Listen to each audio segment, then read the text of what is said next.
Ok, el día de hoy vamos a estar hablando muy brevemente sobre Multimoney Smart. También vamos a tocar ya temas propiamente de este webinar, como el tipo cambio, inflación, actividad económica, indicador de empleo y al final vamos a tener conclusiones y recomendaciones. Importante por temas de orden, pueden hacer sus preguntas en el chat y estas las estaremos respondiendo al final de la presentación. ¿Ok? Para comenzar, voy a hablarles muy brevemente sobre Multimoney Smart.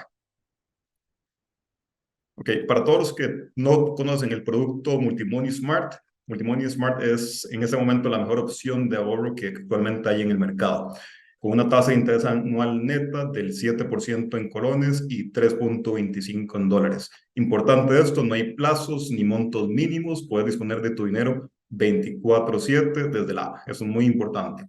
Y cuenta con la seguridad de que Financiera Multimoney es una entidad supervisada por la SUGEF. Esto como introducción de lo que es el producto. Y ya para entrar en materia, vamos a darle la palabra a nuestro invitado especial, don Gerardo Corrales, quien es un reconocido economista y especialista en banca y finanzas, y él va a darles a ustedes hoy la charla de perspectivas económicas 2024.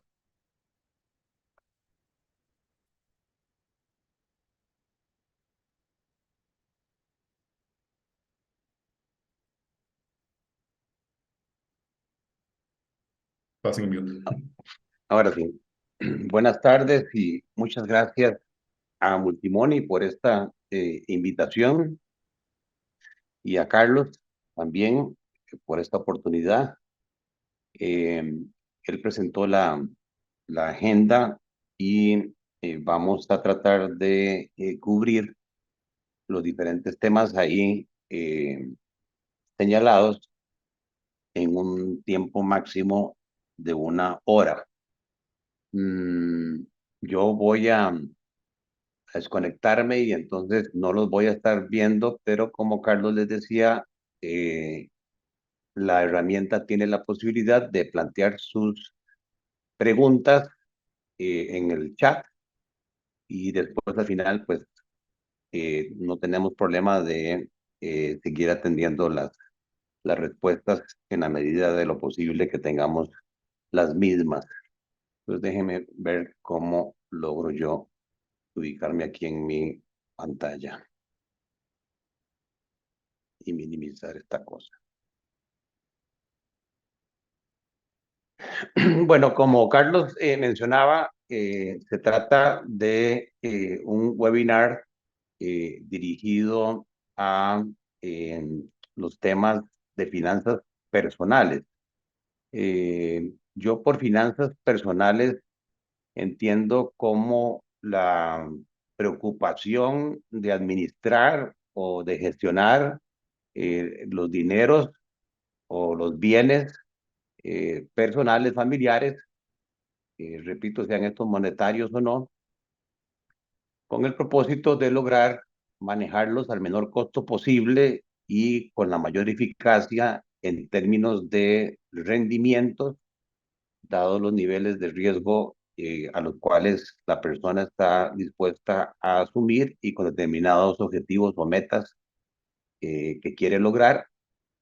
Y al mismo tiempo lo que buscamos es minimizar el fenómeno del riesgo de pérdida que siempre está presente a pesar de que seamos prudentes. Hay eventos eh, fuera de nuestro control y sobre todo en este 2024 que el Banco Mundial recientemente publicando sus perspectivas globales nos dice que es el tercer año consecutivo que el mundo está creciendo cada vez menos. Antes de la pandemia, el mundo crecía a un ritmo del 3% anual promedio en términos reales, o sea, sin considerar la inflación, meramente en volúmenes. Y ahora para el 2024 el Banco Mundial está proyectando una desaceleración del 2,6% que se creció en el 2023 a un 2,4%. Y también mencionan que es un año todavía muy retador o muy sujeto a cambios, sobre todo en el entorno geopolítico. Lamentablemente seguimos teniendo problemas en pleno siglo XXI de conflictos bélicos. Rusia, Ucrania sigue estando el problema ahí. Tenemos el problema de Israel y Hamas en el tema de Gaza. Hay preocupación que esto se pueda extender al resto del Medio Oriente.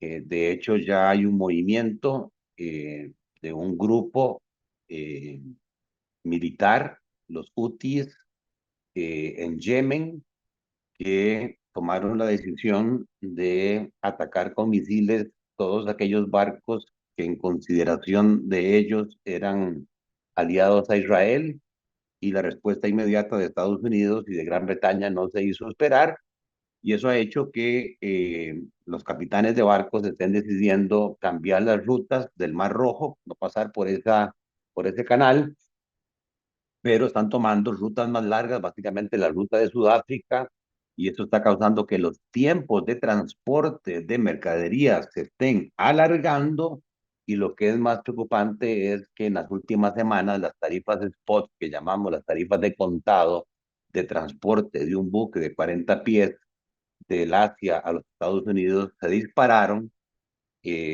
a más de $3,000, precio que supera varias veces más las tarifas que teníamos pre-pandemia, que eran de $1,400.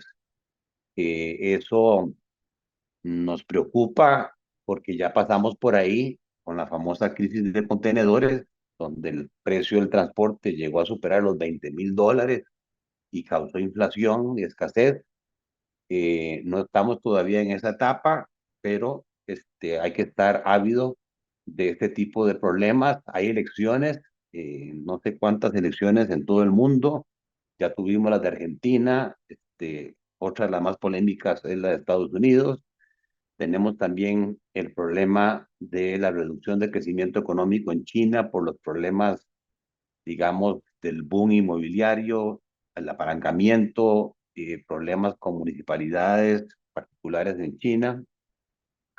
Y entonces nosotros, que somos un país muy abierto al resto del mundo, aparte de lo que vamos a ver hoy, tenemos que estar muy pendientes de lo que suceda en estos riesgos geopolíticos. En la parte económica, las finanzas personales, aparte de lo que cada uno de nosotros decide hacer con su riqueza, que el propósito es que todos los años la riqueza tenga un crecimiento real por encima de la inflación. Ese es el propósito. Los macroprecios que llamamos los economistas, que no controlamos nosotros individualmente, que son tres: el tipo de cambio, la inflación y las tasas de interés, pueden jugar a favor o en contra de ese objetivo de administrar nuestras finanzas personales. Y de igual manera, el crecimiento de la actividad económica, o conocido como el Producto Interno Bruto, la tasa de crecimiento real del Producto Interno Bruto, puede darnos la posibilidad de oportunidades o amenazas, lo mismo que la generación de empleo en cuanto a que haya posibilidad de que el mercado, si es que estamos en una actividad lucrativa, se amplíe en el tanto en que haya más consumidores con poder de compra, o por el contrario, que las tasas de desempleo se vean incrementadas y que la gente tenga menos salarios para hacer compras de bienes y servicios. Bueno, el orden de esta presentación yo no lo escogí, lo escogió Carlos, y entonces me puso el tema quizás de más bola de cristal, que es el tipo de cambio. El tipo de cambio, repito, es un macroprecio, es un precio como cualquier otro, como el precio del tomate, el precio de las papas, el precio de la yuca, el precio de las computadoras, el precio de la electricidad. Lo que pasa es que para mí este es el macroprecio más importante de todos, porque nos dice el costo de una divisa en términos de la moneda local. Una divisa la entendemos como un medio de pago que tiene aceptación en el comercio internacional. Si nosotros vamos a transar importando o exportando con el resto del mundo, por más que el colón nuestro se haya apreciado en los últimos 18 meses cerca de un 26%, no es una divisa. Los extranjeros, nosotros los ticos somos en eso, la Suiza centroamericana, nos creemos muy importantes, pero el colón no es aceptado como un medio de pago internacional, como sí lo es el dólar, como sí lo es el euro, como sí lo es la libra esterlina, el yuan, el yen, ¿verdad? Este, son eh, medios de pago que permiten realizar exportaciones o importaciones de bienes y servicios. Y eso nos obliga entonces a nosotros a tener un mercado cambiario en donde los oferentes de dólares provenientes de exportaciones, de turismo, de préstamos, de inversiones extranjeras puedan convertir esos dólares a colones o por el contrario, donde los demandantes de divisas puedan comprar esas divisas para importación de bienes, servicios, para repago de sus créditos comerciales o financieros de, el exterior, para realizar inversiones financieras en el exterior, para realizar inversiones de activos eh, en el exterior, necesitan entonces demandar divisas. Nuestro tipo de cambio, este precio, tiene la dificultad, a su vez, no solamente que se ve afectado por muchas fuerzas, yo ahí ya les mencioné bastantes de oferta y demanda, pero además no es un precio que lo fija solamente el mercado, sino que nuestro sistema cambiario, de acuerdo con la ley del Banco Central, es un sistema de flotación. O sea, el tipo de cambio puede subir, puede bajar, pero no libremente, no es un mercado libre. Y ese es el problema, creo yo. En el sentido de que el Banco Central tiene la potestad, según la ley, de intervenir en el mercado cambiario si a su criterio se están dando fluctuaciones abruptas en ese precio que puedan causar movimientos especulativos y que puedan afectar la inflación, que puedan afectar los niveles de reservas monetarias internacionales del país o que incluso puedan ocasionar una fuga de capitales que genere una crisis económica como sucedió en México, como sucedió en su momento en Argentina. Y para terminar de complicarlo, nuestro mercado cambiario a su vez está dividido en varias partes. No hay un solo mercado cambiario. Está el mercado conocido como de ventanillas, que es el mercado del sector privado. Nosotros, personas, familias, empresas, donde compramos o vendemos nuestros dólares legalmente, es en las ventanillas de los intermediarios cambiarios, que son entidades financieras, bancos, cooperativas, financieras, mutuales, casas de cambio que están autorizadas por el Banco Central para comprar y vender dólares. Y luego está el sector público en general, tanto el gobierno central como las entidades autónomas, llámese la Caja Costarricense, el Seguro Social, Recope, el ICE, la Caja, no pueden ir directamente al tercer mercado, que es el mercado, digamos, de mayoreo, el MONEX, que se llama el mercado de moneda extranjera, sino que sus necesidades de dólares, de compra de dólares o venta de dólares, se las llena el Banco Central. Y es el Banco Central que, dependiendo de distintos criterios, toma la decisión de llevar esa demanda o esa oferta que proviene del sector público al MONEX. Y el tema es que esas reglas de intervención del Banco Central, solo ellos las conocen. No sabemos nosotros cuáles son los criterios para que el Banco Central decida entrar a comprar o a vender dólares. De repente, el precio del dólar empieza a subir y empieza a haber devaluación del colón sea, hay que pagar más colones por $1, el dólar se fortalece y entra el Banco Central y ofrece dólares, aumenta la oferta y baja el precio. ¿Con qué criterio? Solo ellos lo saben. O de repente el tipo de cambio empieza a caer, que hay que dar menos colones por $1, el dólar se abarata, que es lo que hemos estado viendo en los últimos 18, 24 meses, y el Banco Central entra a comprar dólares. ¿En qué cantidades, en qué momento, a qué precios? Solo ellos lo saben. Y entonces contra eso es que nosotros tenemos que jugar. Bien, dicho toda esta parte introductoria, teórica, el tipo de cambio lo maneja el Banco Central a través de su política monetaria, en donde la política monetaria es la administración del medio circulante.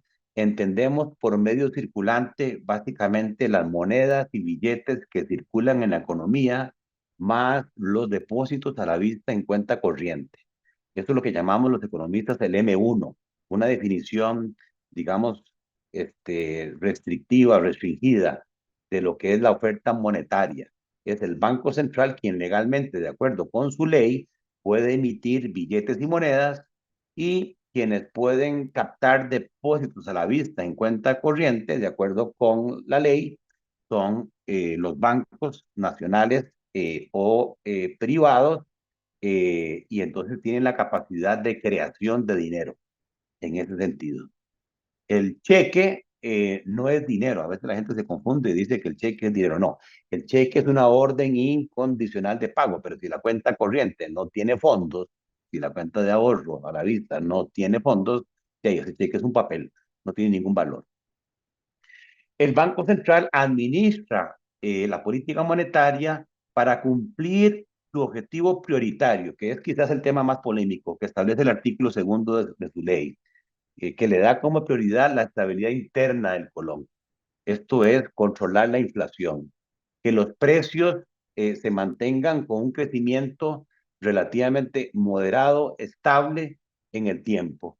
Y también ese objetivo prioritario dice y mantener la estabilidad externa del colón. Aquí hay una gran discusión con el Banco Central. En mi criterio, estabilidad externa significa mantener un tipo de cambio relativamente estable en el tiempo, pero el actual presidente del Banco Central dice que no, que eso se refiere a un tema de mantener un desequilibrio en la cuenta corriente de balanza de pagos, entiéndase la diferencia de exportaciones e importaciones de bienes y servicios dentro de determinado rango respecto al Producto Interno Bruto. Bien, esa política monetaria, el central la maneja, como ya lo vamos a ver, en función del comportamiento de la inflación. Entre más plata tiene la gente, más tiende a gastar, más demanda, más inflación. Entre menos plata tiene la gente, contrae la demanda, menos gasta, menos demanda, menos inflación. Y la forma en que la gente tenga más o menos plata es encareciendo el valor del dinero. Y eso se hace a través de las tasas de interés. Y la tasa de interés que maneja el Banco Central es una tasa de referencia que se llama la tasa de política monetaria. Eso es hacer política monetaria, buscando metas de inflación. Y también la ley le da al Banco Central, como decíamos, el manejo cambiario. Lo que podemos decir es que esa política monetaria y cambiaria en este gobierno no ha experimentado cambios significativos a finales del 2023. Seguimos teniendo un tipo de cambio que se aprecia, un tipo de cambio que se mantiene muy cerca de los 510, 515 colones, tipo de cambio de compra. Y para el 2024, todo indica, es mi criterio muy personal, como lo voy a explicar ahorita, que vamos a continuar con un tipo de cambio relativamente bajo y estable, en ese rango, de los 510, 520, incluso en la página del Banco Central se hacen encuestas a 12 y 18 meses a 100 economistas, y el promedio de ellos dice que a lo sumo el tipo de cambio estaría fluctuando con una devaluación máxima de un 3%. Y cuando el Banco Central hace análisis de mercado, comparando las curvas de rendimiento que se llama en colones y dólares, y ve las diferencias a plazo, igual le da como máximo una tasa de devaluación esperada de un 2.5%. O sea que en promedio, nosotros para el 2024, en el mejor de los casos, digamos, podríamos esperar una devaluación de un 3% anual, ¿verdad? O sea, si el tipo de cambio en diciembre cerró en 519, multiplíquelo por 1.03 y al final del año usted tiene un tipo de cambio de compra de 530, por ahí. Y esto se explica porque hay una gran oferta de dólares en el país. Y como en cualquier mercado, si usted al final del partido en el estadio Saprissa, ¿verdad? Ve a Thompson que vende patí, al final del partido está ofreciendo la misma bolsa de patí a 500 colones, cuando en el partido la estaba vendiendo a 1.500. ¿Por qué? Porque ya prácticamente no hay demanda, hay mucha oferta.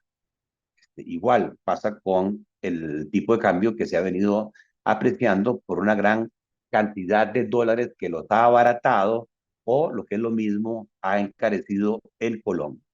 Y estas variaciones cambiarias de evaluación del colón o apreciación del colón, aparte de las tasas de interés que tengan los instrumentos de ahorro, llámese cuentas corrientes, cuentas de ahorro, certificados de depósito, fondos de inversión, fondos de pensión, etcétera, o créditos a corto plazo, largo plazo, tarjetas de crédito, crédito de consumo, hipotecario, prendario, etcétera, afectan, aparte de las tasas de interés, las variaciones cambiarias, la decisión en qué moneda mantener mis ahorros o en qué moneda endeudarme, como lo vamos a ver de inmediato. Para mí es fundamental esta introducción, por eso me estoy gastando prácticamente de parte del tiempo, porque nuestra comunidad en general tiene una formación financiera muy básica y comete muchos errores elementales de decir voy a ahorrar o voy a endeudarme comparando directamente la tasa de interés que me ofrecen por un ahorro en colones o en dólares, tasas nominales que se llaman, o comparando las tasas de los préstamos directamente en colones o en dólares. Y eso es un error, porque si eso fuese el caso, por un tema de riesgo país, los dólares serían siempre los de tasas de interés más baratas para endeudarse y los colones serían los más atractivos siempre para ahorrar. Y eso no es cierto, porque a esa ecuación falta agregarle el riesgo cambiario. Y el riesgo cambiario lo medimos como las variaciones esperadas en el tipo de cambio. ¿Qué esperamos en el año con el tipo de cambio? Que se devalúe el colón o que se aprecie el colón. Aparte del diferencial de tasas, dependiendo de si se va a devaluar el colón o se va a apreciar el colón, mi decisión de ahorrar o endeudarme en una o en otra moneda cambia por la devaluación esperada. ¿Cuál es el reto? De que nadie sabe, sinceramente, nadie tiene la bola de cristal de cuál va a ser el comportamiento de la variación cambiaria. Si alguien lo supiese, y tendría ventaja sobre todos los demás, estaría millonario. Si yo lo supiese, no estaría aquí, estaría viajando por algún crucero. Ese es el gran reto. Es un riesgo porque es desconocido. Depende de la oferta, de la demanda y depende también, como ya lo dijimos, de las variables de intervención del Banco Central. Por ejemplo, tanto para un ahorro en dólares como un préstamo en dólares, una devaluación del colón, hay que pagar más colones por un dólar, favorece el ahorro en dólares y los préstamos en colones. Por el contrario, una apreciación del colón como la que hemos tenido, en el sentido de que el dólar es más barato, favorece ahorrar en colones.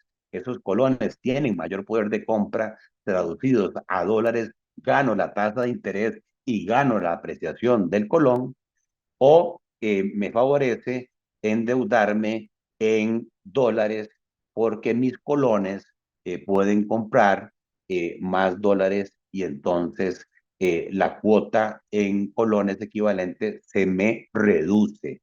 Y eso es lo que ha favorecido en los últimos 18 meses a 800,000 personas en Costa Rica que tienen préstamos en dólares sin ganar en esa moneda. O sea, están expuestos al riesgo cambiario. Como se ha venido apreciando el colón, les ha favorecido.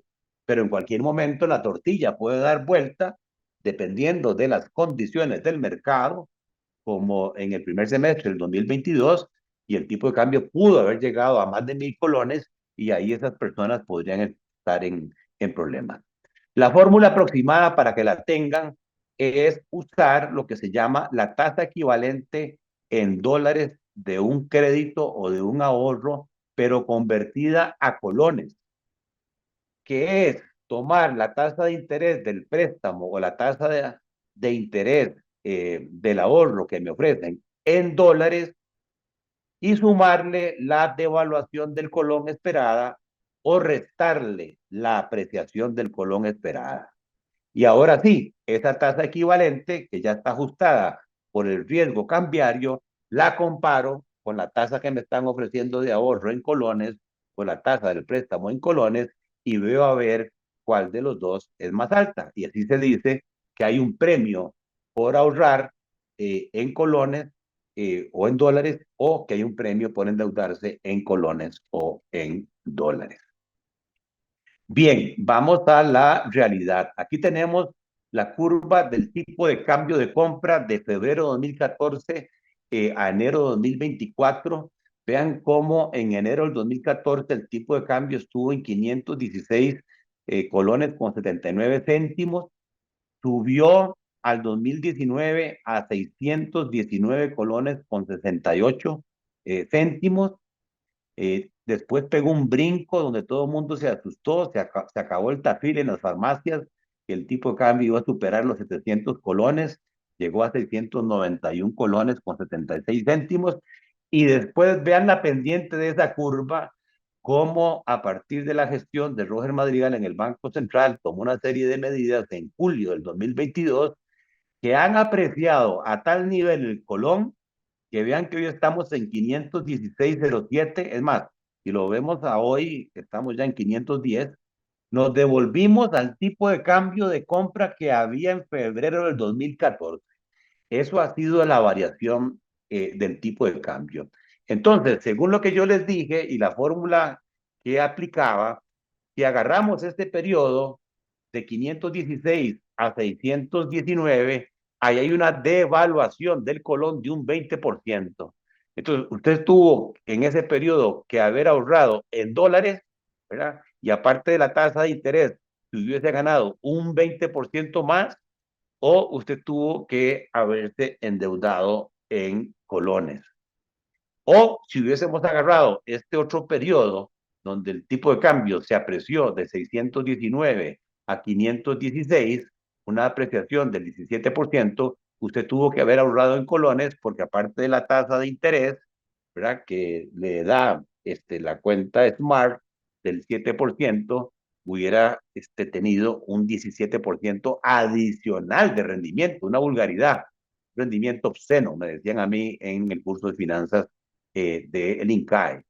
O en este caso, hubiese sido lógico endeudarse en dólares porque los dólares eran mucho más baratos. ¿Cuál es el problema? Que todo esto que estoy yo diciendo es post. Después del partido todo el mundo es un entrenador. Aquí el problema es que estos cálculos tienen que ser esperados ex ante. Tratemos de analizar ahora qué es lo que está pasando y qué esperaríamos para el 2024. Estas barras que están ahí mensuales, vean que arrancan en enero, terminan en diciembre. Cada barrita es un mes, 2019, 2020, y así nos vamos hasta enero del 2024, los primeros 11 días de enero del 2024, y representan un flujo neto. Es la diferencia en las ventanillas de los intermediarios entre las compras de dólares que los bancos le hacen a las familias y a las empresas, menos las ventas de dólares que estas le hacen al público. O sea, es un flujo neto de dólares. Y vean que todas esas barras nos dan positivas. Quiere decir que son mayores las compras que los bancos hacen de dólares que lo que le venden de dólares al público. Sobran los dólares en el mercado privado costarricense. Esto quiere decir que si el mercado fuese libre y fuese nada más guiado por el sector privado, sin ninguna duda yo les puedo asegurar que el tipo de cambio en Costa Rica siempre se apreciaría. Y ustedes ya con eso dirían, bueno, aquí lo que hay que hacer es ahorrar en colones y endeudarse en dólares. Pero ya dijimos que no solamente el tipo de cambio se fija por ventanillas, sino que está el sector público que también juega y que está el Banco Central. Lo otro que podemos ver es que si ustedes se ubican en enero del 2019, vean que el exceso de dólares que había no llegaba ni siquiera a 70 millones de dólares mensuales. Y de repente, en enero del 2022, ese exceso de dólares pasó a 72 millones. Luego, en enero del 2023, subió a 239 millones de dólares y en 11 días llevamos ahora 256. No hice la observación, todos los meses de enero tienen 11 días, ¿okay? Son comparativos. Vean lo que pasó en febrero. El caso extremo fue marzo. En marzo del 2022, el exceso de dólares en el sector privado sobraron 360 millones de dólares. Y en el 23, esa sobreoferta de dólares casi alcanza 1.000 millones de dólares.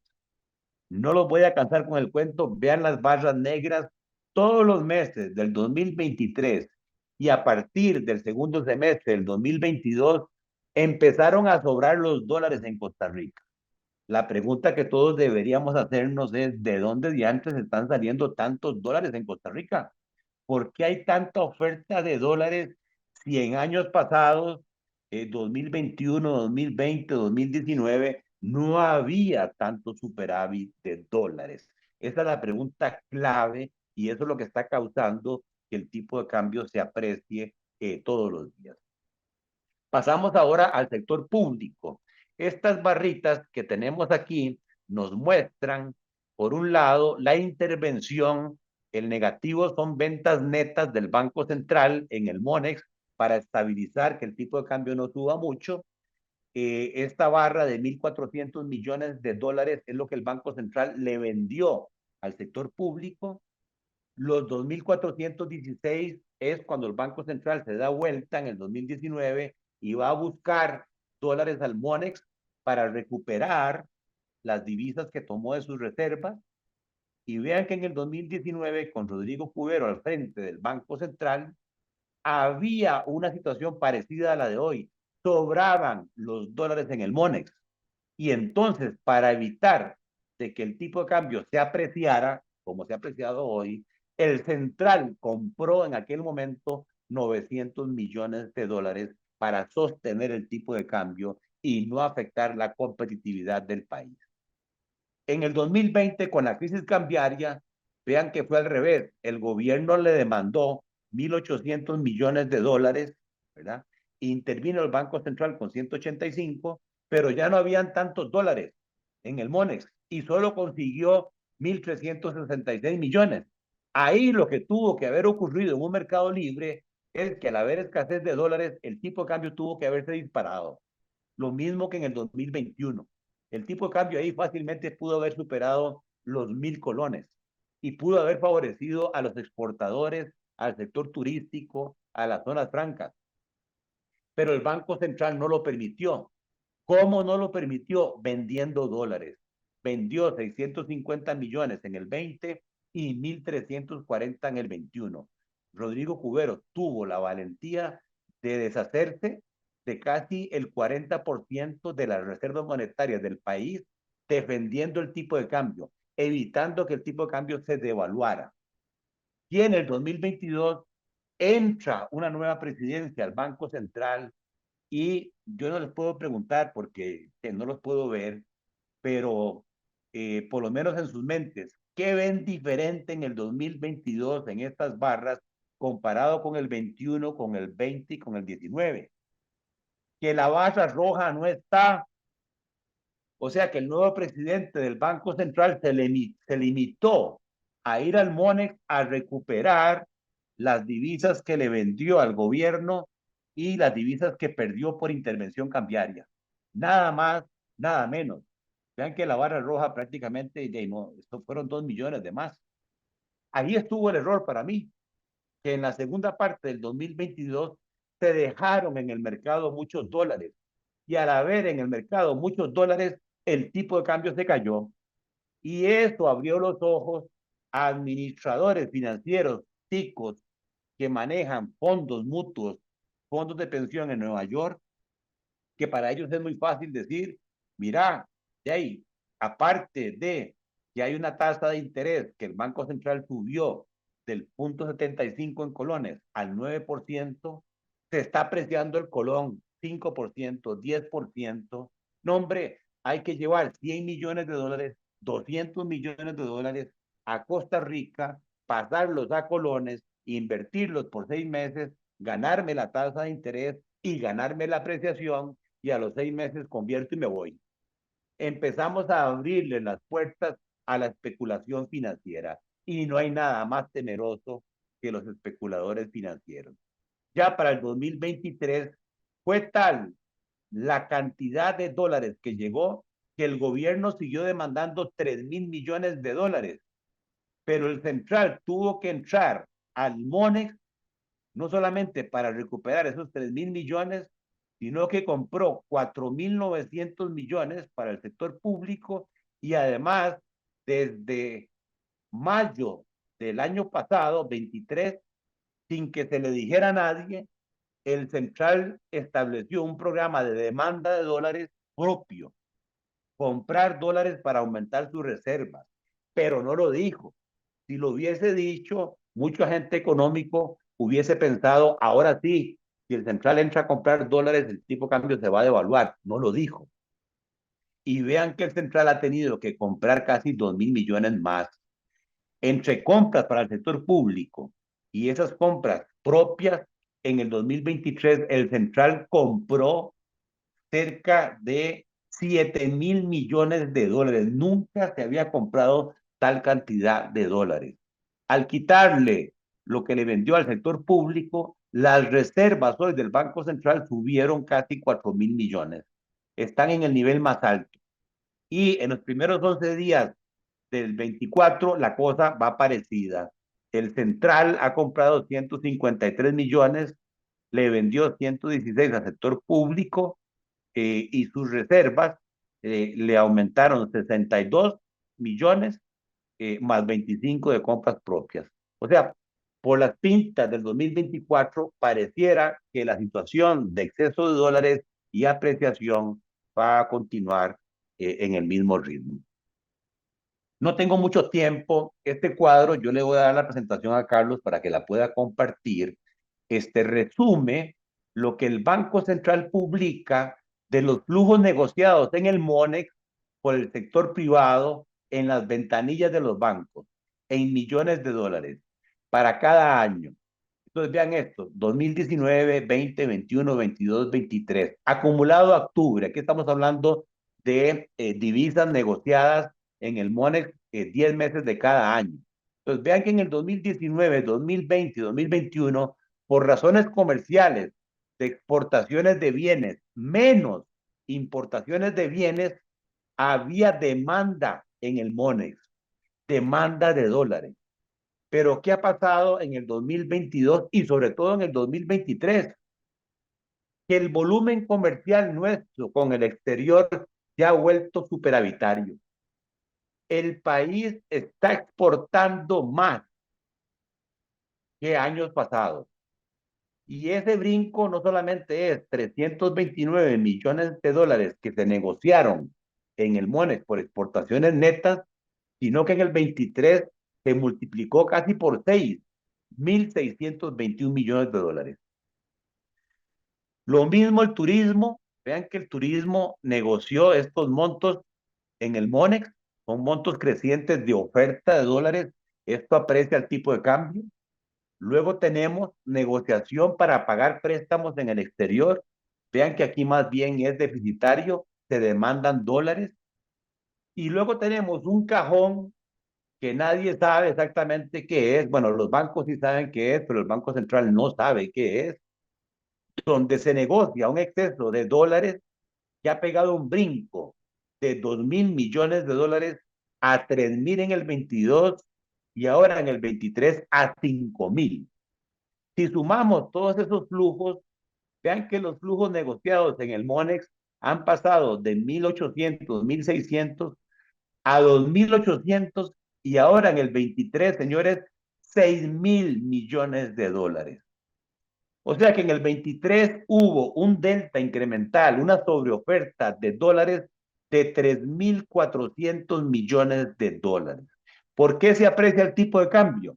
Sí, como dice don Roger, porque se están exportando y se están liquidando en el MONEX por exportaciones 1.300 millones de dólares más. Pero eso explica nada más el 38% de la sobreoferta de dólares. Sí, porque hay más turismo y se negocian 200 millones de divisas en el MONEX, 6%. Por otro lado, se demandan 200 millones, ¿verdad? Para pagar préstamos en el exterior, que se chupa esta oferta de turismo. Pero por otro lado, hay 2.121 millones, el 62% de la sobreoferta de dólares está en un cajón que no sabemos qué es. ¿Y qué puede haber en ese cajón? Bueno, lo que yo les decía, podría haber inversiones especulativas, gente que trae dólares del exterior para pasarlos a colones, ganar tasa en colones y ganar apreciación. Puede haber ahí créditos comerciales baratos en dólares que se traen y se pasan a colones para hacer pagos. Puede haber préstamos del exterior. Puede haber ahí depósitos que se traen dólares y se depositan en los bancos en colones. Y también, ¿por qué no decirlo? Para decirlo bonito, pueden haber dólares de origen dudoso. A propósito de todo el tema de inseguridad y de la evidencia de que hay narco en Costa Rica. El Banco Central debería exigirle a los intermediarios cambiarios que le abran este cajón y que le digan, porque los bancos sí saben por origen de los fondos de dónde viene esta plata. Mientras no sepamos esto, el tipo de cambio se está apreciando no por razones de mercado, podría estarse apreciando por razones coyunturales, por razones diferenciales financieros transitorios. Y esto podría hacer que el tipo de cambio en algún momento pegue un brinco a la devaluación. Bien, ahí me he gastado bastante tiempo. Aquí tienen el promedio del tipo de cambio de compra anual. Vean que si ustedes ven la curva, históricamente teníamos siempre devaluación del colón hasta que vino este año y nos recetaron una apreciación en 12 meses. Pasó el tipo de cambio de 644 a 541 de un 16%. Y ahora tenemos el proyectado al 2024. Si yo tomo el tipo de cambio promedio y le aplico lo que decíamos de las encuestas del Central, tendríamos un tipo de cambio promedio en el 2024 de 557. Sin embargo, yo tomo el tipo de cambio de cierre, el marginal del 2023, que fue 519, le aplico el 3% de devaluación y me daría un tipo de cambio de 534.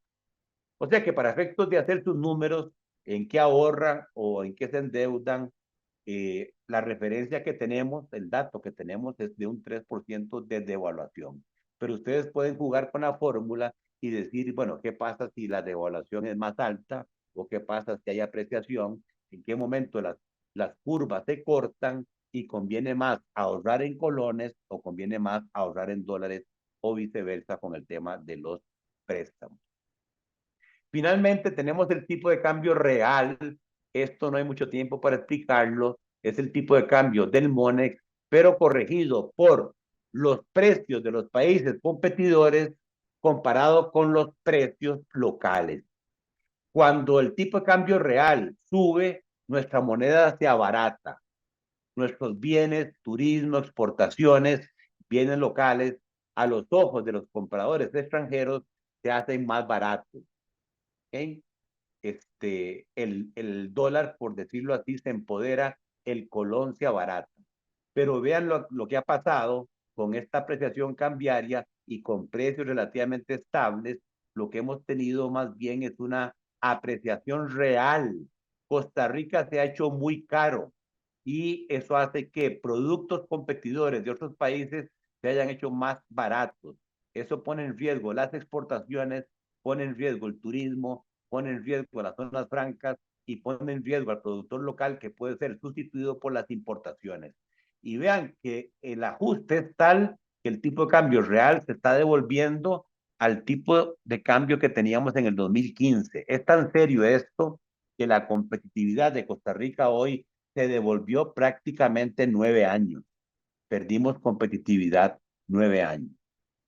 Y aquí está el comparativo de los tipos de cambios reales, la variación de junio 22 a octubre 23. La moneda más fuerte prácticamente en el mundo es el colón. Se ha apreciado un 20%. Le sigue México con un 17%. Ahí también hay carteles. En Uruguay, una apreciación del 8%. En Colombia, una apreciación de 5%. Pero si yo comparo Costa Rica contra Colombia, me resulta 15% más barato ir a Medellín que venir a Costa Rica. Y si me comparo con Panamá, más bien en Panamá la moneda se ha devaluado un 3%. Panamá es 22% más barato hoy que Costa Rica. Así es como se comparan los tipos de cambio reales. Bien, con eso cubro el tema del tipo de cambio, corro con el tema de la inflación. La inflación es la tasa de variación de los precios en una economía. Aquí lo que se hace es tomar una canasta de bienes y servicios, casi 300 bienes y servicios representativos del consumo de los hogares de las zonas urbanas del país, que es el 70% de la población y que representan el 80% del consumo. Y el INEC lo que hace, y el Ministerio de Economía, es llevarle el pulso año con año, mes con mes, a el valor de esa canasta. Y dependiendo de si sube el valor, hay inflación, y si baja, hay deflación. Se dice que la inflación es un impuesto y que es el impuesto más odioso y más regresivo que hay, pues no requiere una ley o no requiere un decreto. Y además afecta a las clases de ingresos más bajas, porque uno se da cuenta que hay inflación cuando va al supermercado, a la farmacia, a la carnicería, y se da cuenta que con el mismo ingreso puede comprar menos. Ahí hay inflación, hay pérdida de poder de compra. Si con el mismo salario yo puedo comprar más, el poder de compra, el poder real del salario subió. Quiere decir que hay caída de precios, hay deflación. Entonces, muy importante, la inflación afecta el poder de compra de la plata, del dinero. Dicho de otra manera, el inverso del índice de precios castiga el poder de compra. El poder real del dinero es el salario nominal o el ingreso nominal por intereses o por salarios dividido entre el índice de precios. Si hay inflación, el denominador sube y el cociente baja. Mi poder de compra se redujo. La inflación me destruyó poder de compra. Si hay deflación, el denominador baja y el cociente sube. Mi poder de compra subió, me hice más rico en términos reales. Y esa es la importancia de que uno debería negociar aumentos salariales o tasas de interés nominales que sean superiores a la tasa de inflación, para que el poder de compra de mi salario o el poder de compra de mis ahorros suba, para que el valor real de mi riqueza, que es lo que interesa, suba. Eso es lo que tenemos que cuidar cuando hablamos de inflación. Es decir, que a nosotros nos interesa la tasa real de interés, que es la tasa nominal de interés, que es la que nos ofrecen, en este caso, la cuenta Smart, que nos ofrecen colones un 7%, y si en el año hubo una deflación de 1.8, imagínense, el rendimiento real de esa cuenta es prácticamente 9 puntos, plata que está prácticamente disponible al día. Yo no conozco, sinceramente, otra opción de ahorro que rente en términos reales ese crecimiento, ese rendimiento real. Bueno, aquí tienen la inflación de los últimos 10 años. Cerramos el 2023 con una deflación. Por el contrario, en el 22 tuvimos una mega inflación de 8 puntos. Aquí, si yo estuviera ahorrando, tuve que haber exigido una tasa en colones de al menos 8% para superar la pérdida de poder adquisitivo. Vean que el Banco Central, cuando la inflación llegó a estar en el 12%, la forma como controla la inflación es con las tasas de interés.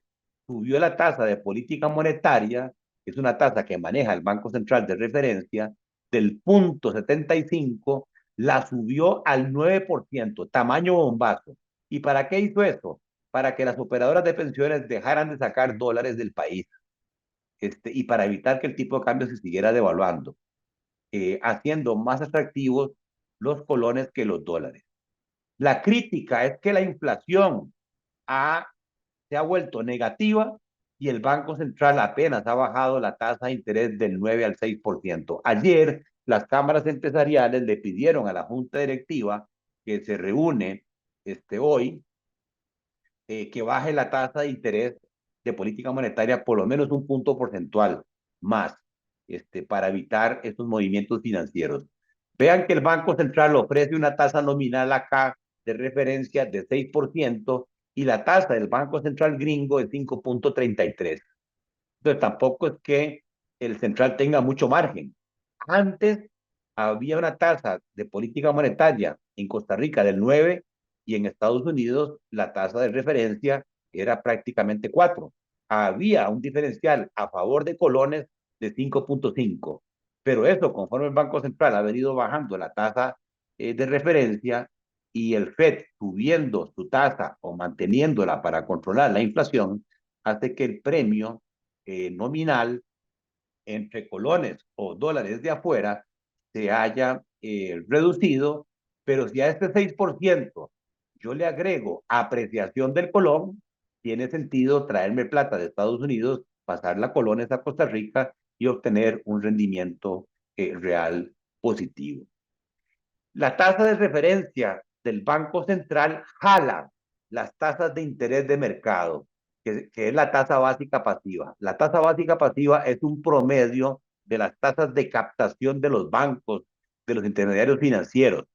Lo que pasa es que se ha calculado que hay un desfase entre 3 a 6 meses entre en que esta rebaja del Banco Central se traduzca al mercado. Entonces, la tasa de política monetaria antes de la pandemia era 4.4. Si hoy estamos en 6, es de esperar que en los próximos meses, 2024, el central baje la tasa de interés por lo menos 1.6 puntos porcentuales y que la tasa básica también se ubique cercana al 4%. ¿Por qué es importante esto? Porque la mayoría de los créditos en colones, hay 500,000 personas que tienen créditos en colones en el país y el 90% está a tasa variable y tiene como referencia la tasa básica. Entonces, si la tasa básica subió del 2.80 al 6, a esa gente le subió la cuota en colones. Sus presupuestos se les vieron restringidos. Si por el contrario, si la tasa básica baja del 6 al 4, yo tendría una reducción en las cuotas de mis créditos en colones y libero flujo de caja que me permite estar en mejores condiciones o tener mayor poder de compra. ¿Cuál es la expectativa de la inflación para el 2024? El Banco Central ha dicho que sigue un criterio de metas de inflación y que su rango es una inflación piso del 2% y un techo del 4%. Y estamos en menos 1.8. Quiere decir que el Banco Central va a permitir que haya más inflación, lo cual quiere decir que va a bajar las tasas de interés para que la inflación regrese al 3%. O sea que el año 2024 va a ser un año de inflación y que las tasas de interés eventualmente van a bajar O sea, aquí les estoy tirando una fórmula mágica. Si las tasas de interés hoy están altas y ustedes tienen posibilidad de ahorrar, ahorren, porque en pocos meses las tasas van a caer. O si ustedes tienen posibilidad de endeudarse, negocie una tasa de interés más baja o espérese porque las tasas de interés se esperaría que vayan a bajar en el 2024. Y aquí tenemos la inflación medida por el índice de precios al consumidor, pero también la inflación se puede medir con costos al productor. ¿Y qué es lo que vemos acá? Que la inflación a nivel de costos de los productores ha sido más negativa de lo que le han trasladado a los consumidores. O sea que los importadores, los comerciantes, tienen un margen mayor, ¿verdad? Están tratando de recuperar lo que perdieron cuando la inflación, cuando los costos el año pasado estuvieron por arriba de lo que pudieron trasladarle a los precios al consumidor. Y por otro lado, al haber una inflación cada vez más baja, lo que acabamos de decir, los salarios, en este caso los salarios mínimos, su poder de compra se ha visto incrementado prácticamente en 9 puntos. Es como que le hubieran aumentado el salario mínimo a la gente 9% en términos de mayor capacidad de compra. Aquí tenemos la inflación anual de menos 1,78, pero si yo comparo el índice de precios diciembre 23 con el índice de precios que había en diciembre 21, todavía hay una inflación de 6 puntos porcentuales. Y el principal peso en la canasta de consumo lo constituyen los alimentos y las bebidas. Entonces, ¿por qué alguna gente dice, mire, es que el gobierno dice que la inflación de alimentos ha bajado 5%? Eso es cierto, pero vea que en los últimos 2 años todavía la inflación de alimentos sigue siendo un 13%.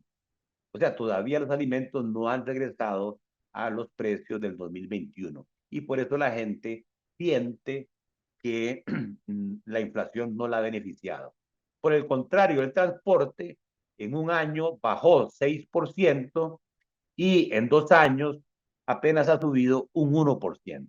Y pesa el gasto de transporte en la canasta de consumo 15 puntos porcentuales. No tengo tiempo para seguir hablando de esto, pero sí puedo hablar que si uno agarra la inflación por estratos bajos de ingresos, estratos medios y estratos altos, definiendo ingresos bajos, las familias con deciles de ingresos del 1 al 3 y los medios del 4 al 8 y los ingresos altos, aquellas familias que se ubican en los deciles 9 y 10, vemos que en un año sí ha habido deflación en todos los estratos, promedio 1,64, porque el dato está en noviembre, pero quien más se ha beneficiado son los estratos altos, que han tenido una deflación de 2 puntos. Y si lo vemos en 2 años, el beneficio para los estratos altos es mucho mayor. Han tenido una inflación de 4,92, mientras que los estratos bajos de ingresos todavía siguen teniendo una inflación de 9 puntos. ¿Por qué se da eso? Muy sencillo, porque en las canastas de consumo de los estratos bajos de ingresos, los alimentos pesan casi el 40% del consumo mensual, mientras que en las familias de ingresos altos pesan el 16%. El transporte en las familias pobres pesa el 10%, en las familias de ingresos altos pesa el 18%. Y los alquileres y servicios de vivienda en la parte baja de ingresos pesa 18%, mientras que en las familias ricas pesa el 9%. Y el comportamiento de precios ha sido parecido. O sea, esto se da porque los patrones de consumo no son iguales dependiendo del estrato de ingresos en los cuales yo me encuentre. No tengo mucho tiempo. Aquí ustedes pueden ver por producto qué es lo que ha caído en un año de precio: cereales, carnes, vegetales, pero si lo ven en 2 años, los cereales todavía están un 14% arriba, las carnes todavía están un 3% arriba, los vegetales y tubérculos un 25% arriba, Si me voy al tema del transporte, ¿qué es lo que ha bajado de precio? Los carros nuevos. Compren carros nuevos, ¿verdad? En un año 10%, en 2 años 14%. La gasolina ha bajado en un año 6,5%, en 2 años todavía se mantiene un 1% arriba. Por el contrario, el transporte de bus en un año bajó un 1%, pero en 2 años ha subido un 15%. El transporte de taxi en un año bajó 0,1%. En 2 años los taxis subieron un 34%. El transporte de estudiantes en un año sigue subiendo un 7% y en 2 años un 11%. ¿Quién sufre eso? Obviamente los estratos de ingresos más bajos. Y por motivos de tiempo, ¿qué se espera de la inflación para el 2024? Aquí pueden ver esta línea punteada, es lo que el Banco Central esperaría de una inflación negativa que tuvimos en el 2023. Esperaríamos en el segundo, tercer trimestre del 24 regresar a una inflación promedio del 3%, lo mismo para el año 2025. En cuanto a lo que es el Producto Interno Bruto, Costa Rica está creciendo muy bien. Crecimos 4,6 en el 22. Este año se creció mucho, 5%. Recuerden que el mundo creció 2,6. Y para este año, el mundo, el Banco Mundial dijo va a crecer 2,4 y Costa Rica va a crecer 4,3. O sea que a nivel de crecimiento estamos muy bien. ¿Qué es lo que está creciendo más? Vean que es la construcción con destino privado que se disparó en el 23, especialmente en Guanacaste, en zonas como Nosara, Papagayo, Santa Teresa, las zonas francas, los servicios empresariales que tienen que ver mucho también con zonas francas, los hoteles y restaurantes. Y para el 2024, aquí tienen el crecimiento por actividad económica. Más bien la agricultura va a crecer, pero menos del 2023. Es un sector, entre comillas, perdedor. El comercio, 2,7 apenas. Y hay expectativas de que el turismo siga creciendo a un ritmo del 11%, lo mismo que las zonas francas en servicios, 10%. Me voy a brincar esto por razones de tiempo. Vean que Costa Rica en actividades productivas son dos Costa Ricas. La Costa Rica de zonas francas, que crecía al 22%, hoy crece bien, crece al 12%, y el régimen definitivo, que son las empresas que no tienen ningún tipo de incentivo tributario, que venían creciendo al 1%, de repente se dispararon al 5%, pero por la construcción privada, y ahora tenemos que se está desacelerando el régimen definitivo, crece sí, pero crece menos 3,7. Y aquí lo pueden ver. ¿Cuáles son los sectores que más crecieron en el 2023? La fabricación de insumos médicos en zonas francas está disparado, 20%, es un sector ganador. Si uno pudiera invertir ahí, hay que invertir. La industria en zonas francas, los servicios profesionales, el transporte ligado con el comercio internacional. La economía en promedio creció 5,3 y el resto de sectores crece por debajo del promedio de la economía. En particular, crece muy poco la industria definitiva o local, crece muy poco la enseñanza y salud, crece muy poco la agricultura. Podríamos decir son sectores en ese sentido perdedores. Y si yo agarro el crecimiento de hoy, 2023, con el nivel de producción que había prepandemia 2019 y los comparo, vean que la economía hoy, como un todo, Costa Rica está un 14% más en producción que prepandemia. Pero el gran ganador es la industria de insumos médicos de zonas francas, que hoy está produciendo más del doble de lo que producía prepandemia. O el resto de industria en zonas francas, que está produciendo casi 2 veces, el doble. O el comercio de vehículos, que está un 30% arriba prepandemia. O los servicios profesionales. O todo lo que tiene que ver con el mundo digital, telecomunicaciones, celulares. ¿Cuáles son los sectores perdedores? Lamentablemente la obra pública. Señores, hoy la obra pública está un 42% abajo de lo que se invertía en el 2019, prepandemia. Así que si usted va a pasar un puente, una carretera, acelere, porque usted no sabe si ese puente se va a caer. Otras actividades comerciales, sobre todo MIPYMES, están un 18% abajo prepandemia. Hoteles y restaurantes, a pesar de que lo que dicen de pasajeros está un 93% abajo del valor agregado, sobre todo que el IMAE todavía no registra Airbnb y se dice que en el país hay ya 40,000 Airbnb. Entonces puede ser que ese incremento se lo llevó los Airbnb. Y termino con el empleo, para no abusarme del tiempo. En el país hay 2,060,000 personas ocupadas. ¿Dónde hay más empleo? En comercio, ahí está el 17% del empleo. Y comparado con prepandemia, 2019, se crearon 5,000 empleos más. Luego le sigue la industria, sobre todo zonas francas, emplea 253,000 personas. De esas hay más o menos 100,000 en zonas francas. Y se han creado 34,000 puestos nuevos comparado con prepandemia en industria. Enseñanza y salud genera 231,000 empleos y hay 4,000 empleos menos. Vean que en agricultura hay 216,000 empleos, pero se han destruido respecto a prepandemia 41,000 empleos. Es un sector perdedor. Infocomunicación, servicios profesionales, hay 170,000 empleos, pero respecto a prepandemia se han destruido 28,000. Y quizás hogares como empleadores, hay 102,000 personas siendo empleadas, siendo el patrón un hogar, pero se han destruido respecto a prepandemia 54,000 empleos. Esto es todo lo que tiene que ver con oficios domésticos, empleadas domésticas, jardineros, choferes, gente de mantenimiento en los hogares. Se han reducido los presupuestos y entonces han tenido que despedir ese tipo de gente.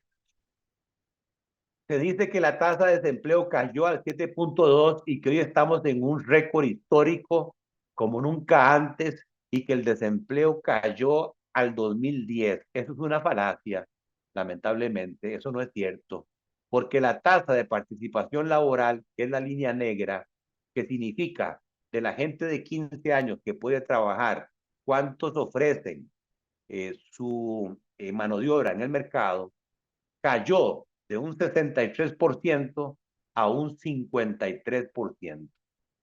O sea, hay un 10% de gente que se ha retirado del mercado laboral, en particular desempleados. Lo van a ver más claro aquí.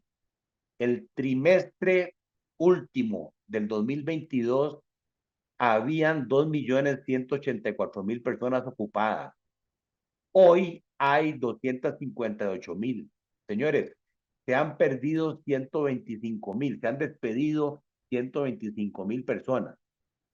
Pero además, sí es cierto que el desempleo se ha reducido de 286,000 personas a 158,000, pero no fue que se crearon 128,000 nuevos trabajos. Más bien estamos diciendo que se destruyeron 125,000.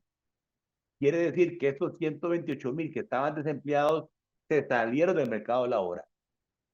Y además, muchachos nuevos de 15 años, hay 53,000, pero tampoco llegaron al mercado laboral.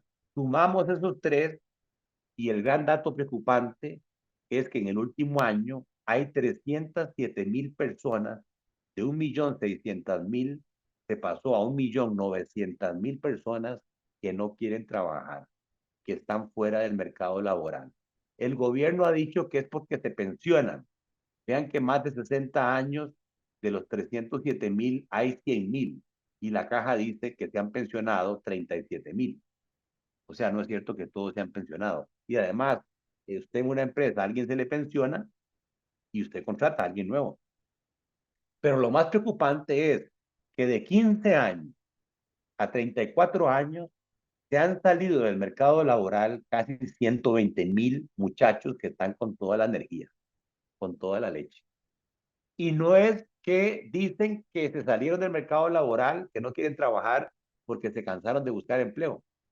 Lo que dicen es que se salieron porque van a viajar, porque van a estudiar, porque tienen obligaciones familiares. Aquí la pregunta es, bueno, ¿y esa gente de dónde está viviendo? Y lamentablemente vean que de esos 307,000, la mayoría no tiene formación académica. Lo que tiene es secundaria completa o incompleta o primaria completa o incompleta. Como no hay una respuesta, yo lamentablemente hago paralelismo con las actividades ilegales.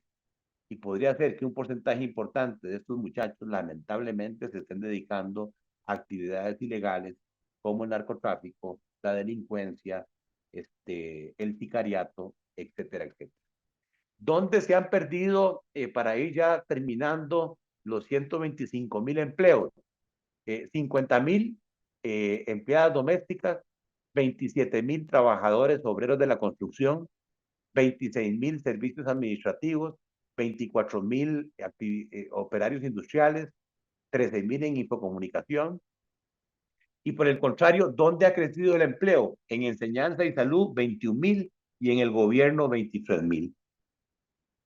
Y en cuanto a tipo de ocupación, vea que lo que se recorta para efectos de los papás que están formando a sus muchachos, 75,000 votados o cierre de empleo son ocupaciones básicas, 51,000 son mecánicos, 30,000 son técnicos medios, 14,000 son vendedores. ¿Dónde se contrata más gente? Directores y gerentes, 13,000 más. Profesionales, científicos, intelectuales, 26,000 más. En conclusión, el año 2024 va a ser un año con crecimiento económico global débil y con muchos retos geopolíticos. Eso nos obliga a estar monitoreando qué está pasando en el mundo, sobre todo con las tasas de interés, la inflación y el precio del petróleo. Si el precio del petróleo se dispara, nosotros importamos petróleo. Hay más demanda de dólares y se devalúa el tipo de cambio. Y eso afecta la decisión de ahorrar en colones o en dólares o tomar préstamos en colones o en dólares. Costa Rica va a seguir creciendo más que el mundo en el 2024, liderado por las zonas francas. No pareciera que el exceso de dólares se va a reducir, por lo tanto el tipo de cambio pareciera que se va a mantener estable y bajo. Bajo ese escenario hay un sesgo por ahorrar en colones y endeudarse en dólares, por eso aproveche las tasas altas hoy, ahorre ya y endeúdese a corto plazo o espere endeudarse más adelante cuando las tasas estén más bajas. Pero recuerden que esas decisiones pueden modificarse si el riesgo cambiario cambia. Tendremos un año de mayor inflación, cerca del 3%, por lo tanto, busque tasas nominales en colones mayores del 3% para mantener el poder de compra. Es de esperar que en la segunda parte del año, a nivel internacional, las tasas de interés bajen al reducirse la inflación y eso obliga a nuestro Banco Central a bajar las tasas de interés en el segundo semestre del 2024 y con ello las tasas de captación y de préstamos. Y finalmente, en materia financiera, pues a propósito de estar aquí en un grupo financiero reconocido como es Financiera Multimoney de la familia Fernández Holman, don Ernesto Fernández y su hijo Ernesto Fernández, que en algún momento fueron dueños de aquel Banco Uno, que fue comprado por Citibank, si se acuerdan algunos, son banqueros reconocidos en Centroamérica. Busquen asesoría y productos que mantengan su poder de compra, que superen la inflación y aprovechen la variación cambiaria de evaluaciones importantes, si es que las hay, para ahorro en dólares, para préstamos en colones, o por el contrario, si hay apreciaciones importantes para ahorro en colones y para préstamos en dólares. Y hasta ahí mi presentación, Carlos. No sé si quito la pantalla o ibas a decir algo más de Smart. Muchísimas gracias, don Gerardo. No, creo que estamos bastante claros. Muchísimas gracias por la presentación. Hay varias preguntas de los participantes acá. Creo que la mayoría realmente se han ido respondiendo a lo largo de tu presentación. Entonces creo que estamos bastante bien. Igualmente, como son varias y por cuestiones de tiempo, lo que vamos a hacer es revisarlas, te las pasamos para responderles después a los personas aquí directamente a sus correos para no atrasarlos más, ya que se hizo un poco tarde. Pero creo que es súper valiosa toda la información que nos has dado hoy, entonces más bien muchísimas gracias y también agradecerle a todos los participantes de este webinar y esperamos seguir haciendo ese tipo de actividades en el futuro. No, agradecerles a ustedes, a Multimoney, y te felicito porque no había visto el número de participantes y veo que hay 300. Eso es muy poco visto, ni siquiera en economía hoy yo he logrado tener tal audiencia. Así que felicitaciones y muchas gracias. Buenas noches. Buenas noches a todos. Hasta luego. Muchas gracias. Nos vemos.